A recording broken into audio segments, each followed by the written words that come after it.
Hi and welcome back. We're going to talk a little bit now about the types of services and things that are popular on Fiverr, things that you should be considering offering. And I just want to tell you that at the end of the day, services win out over products every time. So yes, you can sell products, ebooks, video courses, PLR, whatever. You can do that through Fiverr. And there are a handful of people who have actually not been doing too bad selling their products through Fiverr in this way.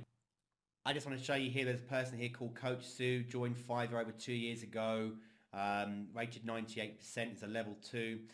They've sold products here that provide notes on Mass Control by Frank Kern, notes on Operation Video Black Box, notes on Ali Brown's Success Blueprint, notes on the Beyond the Blueprint and Evan Pagan's product. So this person is giving you their own personalized notes and that and helping you, and they're saying they're coaching you to make money online. And they actually, if you go through looking at these gigs, some of them have been purchased.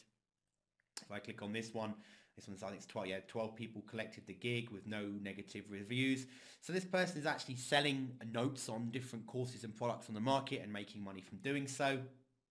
This person here is giving away private label articles. They also do SEO links and stuff like that as well. And they've made some sales. They're also a level 2. So they're obviously doing some kind of sales on Fiverr, although looking through a lot of their article packs, I'm not seeing many of them selling. The one thing that seems to be interesting with people that do products on Fiverr is that for some reason, design work can be hit and miss. PLR can be hit and miss. And when I say design work, I mean things like lots of people offering Facebook fan pages, for example. When it very first launched, the Fiverr site was just an absolute awash with orders. People were actually scrambling to make the orders because to get a Facebook timeline image done for $5 was good value. Now that's starting to drop off, and you're not seeing so many. People still are making some money with it, but it's not as popular. So again, it's about being on the pulse of what's happening within your particular niche market as well, and also the professionalism with which you deliver your products. So if you're doing a logo design and lots of other work, and again, when I talk about some people that are high rated later on, you'll see that what they do is they diversify through lots of different sectors. So they don't just do perhaps design work. They'll do web design, they'll do logo design, they'll do banner graphics, they'll do flyers. They'll even then step into perhaps doing other things like video design and stuff like that for you as well. So again, diversifying what you offer as you grow will help you to get more income. And the thing is, once people see you as a top rated seller and they've seen that you've had gigs that have been collected a few hundred times, they are more likely, it's that social proof again, they're more likely to order from you, and then it'll just keep compounding from there. So just to give you an overview of the types of things that do tend to do quite well is writing services. So that's copywriting articles, writing of jingles for people, writing sales letters, research work, rewriting, even spinning content can do well. Audio side is doing jingles, ads, royalty-free tracks if you're a musician, mapping it to video ads. So if someone's got a video ad they've had made with just images, creating some audio track for that. Videos obviously do well, doing YouTube ads for people, editing of After Effects intros, so those that don't have it. So if you go to sites like Graphic River and stuff like that, or other sites that offer actual After Effects intros and logo stings and stuff like that. For those people out there who haven't got the $2,500 to buy the CS suite or don't want to pay the $50 a month or whatever it is to have the new cloud version, they don't have the time or the experience. If you can do that and you have those products, offer it as a service to people, and show them what you can do and what you can edit, and sell your editing services rather than your production services. So they go and buy the actual intro that they want, and then they tell you how they want you to edit it and what they want you to include, and you offer that as a service. There's lots of things that you can do with the talents that you have. Other editing work, lower thirds for videos. If they stand in front of something like a green screen or a plain wall, you can drop in images and logos for them on an editing designer. Designer side, you can do graphics, banners, business cards, logos, landing pages, Facebook pages, Twitter backgrounds. Again, like I said, they're up and down at the moment.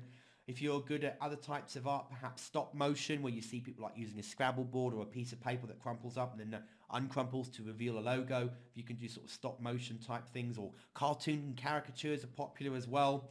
If you do voiceovers, music, jingles again, different actor styles in the style of, those types of things do well. even offer sales services for people, perhaps do canvassing. There's not much of that that's seen on Fiverr, but if you offer that as a service for people, where you'll do cold calling and canvassing and get lead production for them, offer so many phone calls per minute or whatever, or per few minutes, and offer those as a service. Do something different to attract business people. SEO, of course, web services, marketing, getting things like Facebook likes, Twitter followers, YouTube followers, link building, domain submission, article submission. They all do well. The only thing I'd say to you is, if you're going to buy things on Fiverr as opposed to sell them, the one thing that's not ever worth buying in the general rule of things is traffic to your website. And the reason for that is 99.999% of all gigs on Fiverr offering you traffic is going to probably be bot traffic from some far out country anyway. And all it's going to do is actually damage your rating in Google and the SERPs, because the time they spend on your site, or the bounce rate, is going to be high. The time is going to be like seconds, not minutes, so that's going to really lower your stats. So that kind of traffic just isn't worth the while getting, unless you can find someone who genuinely drives good traffic. But as I just said, let's face it, 100% of the time you're not going to get that, but you will find that kind of service being sold. One thing that is popular, we'll talk about later, is arbitrage, where you can find people who do certain services and you can sell them on Fiverr, or even use them then on your own sites. Or you can join up services and offer them as services elsewhere. But things like Facebook likes or fan page likes, Twitter followers, YouTube, that can actually be good in some respects for some businesses. And it's quite a popular thing that people spend money on. Let's say you're a business and you've just started your own fan page, or you're providing web services for clients, for example, and you've just opened a fan page for them. Again, it's social proof. If somebody goes to their fan page and there's only 2 likes, or there's no likes, they might go away again without even bothering to spend time on it, which is a shame, because when it's brand new, someone's got to start somewhere. So what people quite often will do is they'll go and buy 2, 3, 4, 500, 1,000 Facebook fan page likes, not because then it is getting them valuable traffic, but it just gives them a kind of a social proof from the get-go, so that when the genuine people start to filter through the marketing efforts to bring them there, they already look popular. So people hang around and give it the time.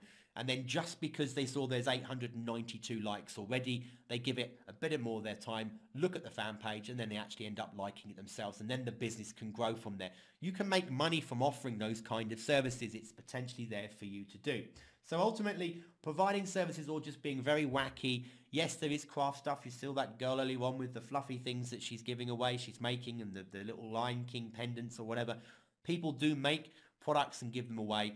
But if you've got a talent for being crazy or doing acrobats across a field while holding up a sign, things like that, or you don't mind dressing up in a panda or gorilla uniform or looking like a banana, whatever, those things do sell on Fiverr as well. So gimmicks do sell, and then good quality professional services to build a business, like you see with this lady we talked about earlier on. I'll just bring her up on the screen for you. This one here, the actress Ellen. And again, make sure when you start opening an account, when you first open an account on Fiverr, actually put something that describes what you do. So like here, this lady is an actress. So that's what she's used as her profile. And to join Fiverr, it's very simple. From the homepage, I'll go to the homepage for you now. This is on every page anyway. You come to Fiverr, you hit join. And it's very simple. You can either join with Facebook if you've got a Facebook account already. And you can see 50,790 other people like this as well. Or you just create an account. You put an email, choose a username and password, and make the username something that is relevant to what you're offering, because that will help you to stand out. Agree to the terms of service, which you should read, and then put in the little sum and hit join. And there you are. You start then creating your account within Fiverr. And remember, at the beginning, when you first start, you can't offer all sorts of new levels. You can only offer a basic gig to people. So go ahead and do that. And then once you level up, then you can start to offer upgradable services. And that's how you can make your money. But try to focus on things you're giving people that's a good service. But also try to think about reducing your time spent on the job, or making it a little bit cleverer so that you can earn more money later on. Because like I said, at the end of the day, if you're only going to make $3.75 and it takes you an hour or an hour and a half to produce a gig for someone every single time, then you really are going to find it hard. If you're doing that in the beginning and being smart, and in later on in the course we try and get into that for you, where I explain to you how to be smarter with doing that, then if you're only going to ever earn $3.75 an hour for life, you really perhaps want to get a job working somewhere else, local library, McDonald's, as a waiter, whatever, because you'll make more money if that's what you're in it to do. If you're in it to build a business and you know that by offering great services for a low price initially just to get those level up, you're being a smart cookie, and then you might find the benefits later on within using Fiverr. Okay, so in the next video, I'm going to talk to you about the arbitrage side of things, of how to take other talents and scramble things up and make a bit more money using the Fiverr system.